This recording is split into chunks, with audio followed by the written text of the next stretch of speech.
அழ ஆரம்பிச்சு குழந்தை. அப்படி அழுத உடனே இப்போ சிவபாத இருதயர் என்ன சொல்லிட்டு போனார்? என்னுடைய பிள்ளைய பார்த்துக்கோ. இது யாருடைய பொறுப்பு?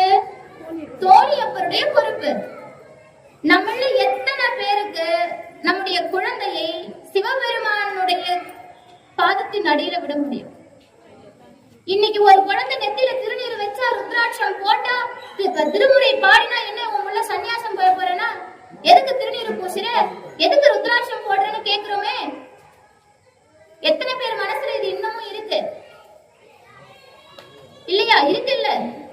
அப்போ இறைவன் கிட்ட நம்பிக்கையோட உங்க குழந்தையவே உங்களால விட முடியல. என் பிள்ளை திருநீரை அணிந்தால் சிவபெருமான் அவனை கவசமாக காப்பான் அப்படிங்கிற நம்பிக்கை உங்களுக்கு இன்னும் வரல. என் பிள்ளை கண்டிகை அணிந்தால் சிவபெருமான் அவனுக்கு ரட்சகன் ஆவான்ற நம்பிக்கை உங்களுக்கு இன்னும் வரல. ஆனா சிவபாத இருதயருக்கு அதெல்லாம் கிடையாது. என் பிள்ளையை யார் பார்த்துக் கொள்வார்? தோணியப்பர் பார்த்துக் கொள்வார். இந்த குழந்தை அழ ஆரம்பிச்சு தோணியப்பரை நோக்கி ஓட ஆரம்பிச்சிருச்சு.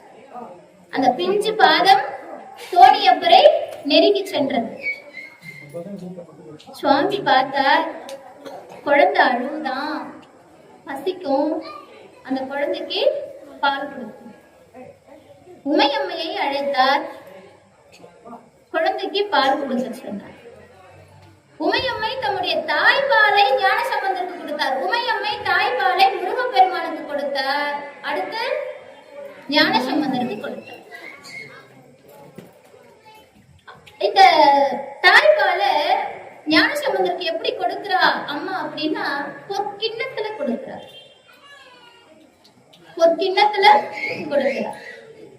இந்த ஞான பால் எதை கலந்தார் அப்படின்னா, இந்த பாலை அப்படியே சாப்பிட முடியாது.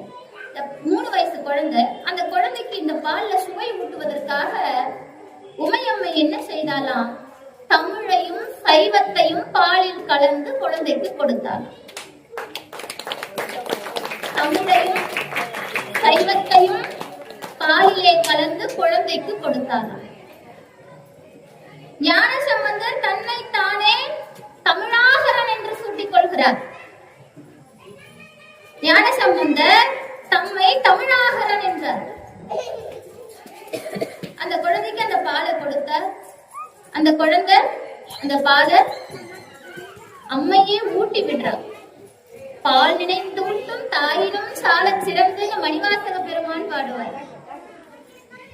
அது போல அம்மை குழந்தையினுடைய பசி, அந்த அழுகையை நிறுத்த, ஏன்னா